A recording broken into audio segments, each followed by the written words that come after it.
శ్రీ గురుభ్యో నమః. శ్రీ రమణ సద్గురు దేవాయ నమః. ఇంకా మళ్ళీ ఆవిడే అడుగుతూ ఉండొచ్చు. ఇది 397 ప్రశ్న. ఆవిడ బ్రతుకచాలమేమో అన్న తలంపే మాకు భయకారణం. బ్రతకమేమో అన్న తలంపే మాకు భయకారణం అవుతుంది. అది దేహానికి చెందింది, అది కూడా తెలుసు. నిద్రలో శరీర సుఖ ఉండదు, కానీ నిద్ర అంటే భయం వేయడం లేదు. వేస్తుందా?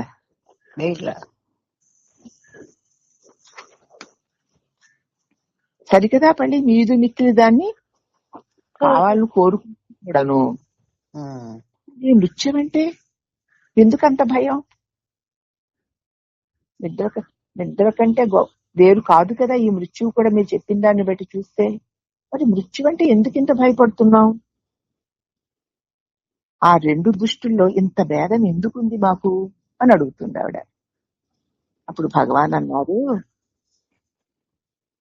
నిద్రించాలన్న కోరిక, మృత్యు భీతి, ఇవి రెండూ కూడా మనోవృత్తి ధర్మాలే గాని అవస్థా ధర్మాలు కావు. నిద్రించాలనే కోరిక, చచ్చిపోతానేమో అన్న భయము, ఇవి రెండు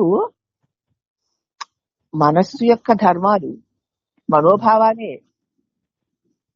నిద్రపోవాలి అని అనుకునేది మనసే, చచ్చిపోతానేమో అని భయపడేది మనసే. అవి రెండు మనోధర్మాలే గాని అవస్థా ధర్మాలు కావు. జాగ్రత్త సుషుప్తి అవస్థ ధర్మాలు కావది. శారీరత నిద్రలోనూ ఉంది, మేలుకోగానే మళ్ళీ పడసూపుతోంది అని మనసుకి తెలుసు. నిద్రలో కూడా ఉంది, మేలుకోగానే మళ్ళీ శరీరం నాకు ఉంటుంది సంగతి మనసుకి తెలుసు.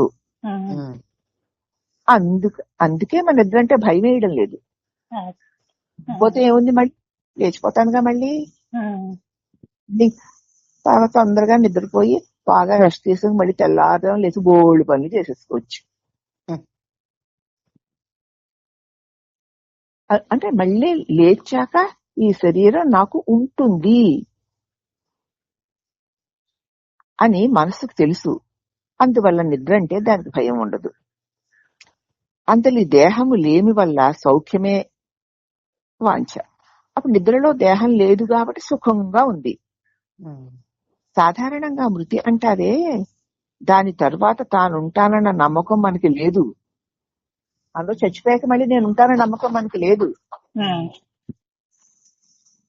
అందుకే మనస్సు చావుకి భయపడుతుంది. నిద్రపోయినా మళ్ళీ దేహం నేను అనుకుంటుంది కదా, ఆ దేహం నాకు అలాగే ఉంటుంది కాబట్టి నిద్రకి భయపడడం లేదు. చావంటే మరి నిద్రలాగే నేను దీన్ని వదిలేసినా మళ్ళీ తిరిగి వస్తే పట్టుకోవడానికి నాకు దిమ్ము ఉండదు.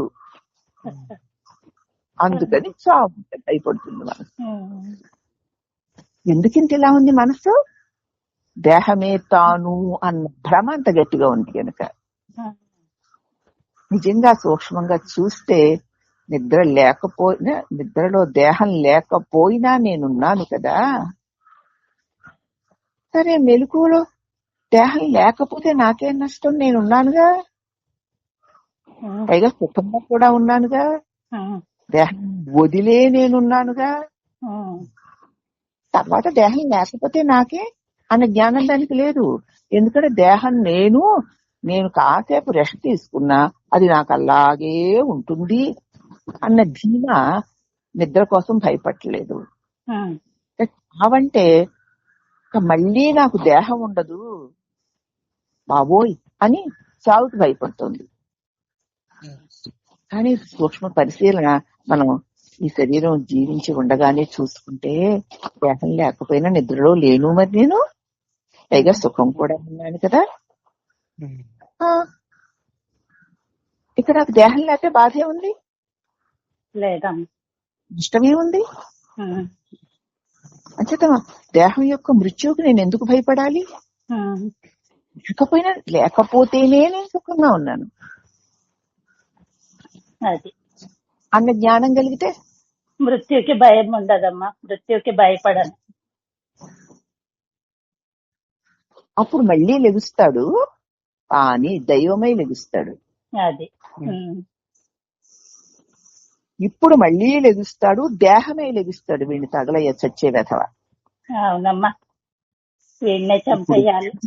ఇప్పుడు దేహమై లెగుస్తున్నాడు. దేహం వల్ల కలిగే పరిధులు, బంధాలు, మోహాల్లో కొట్టుకుంటున్నాడు. మృత్యువుకి అందుకే భయపడుతున్నాడు, దేహం ఉండదని. కానీ దేహం లేకపోయినా నేను ఆనందగనుడనై ఉన్నాను, నాకు దేహంతో పనే ఉంది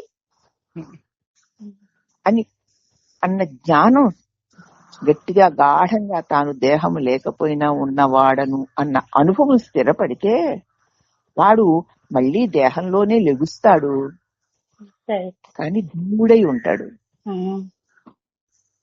నా వల్ల ఆ దేహం అంటే దేవుడై లెగుస్తావో మళ్ళీ దెయ్యమై లెగుస్తావో అది నీ ఇష్టం. మనందరం అదే చేస్తున్నాం. అందుకే నిద్ర అనుభవానికి అంత ప్రత్యేక ప్రాముఖ్యతనిచ్చారు. మరి ఇంక లేవలేదు అనుకోండి దేహంలోకి, నష్టమేమిటి? ఏం లేదమ్మా. నీకేమైనా నష్టం ఉందా? లేదు. అలాగే ఉండిపో.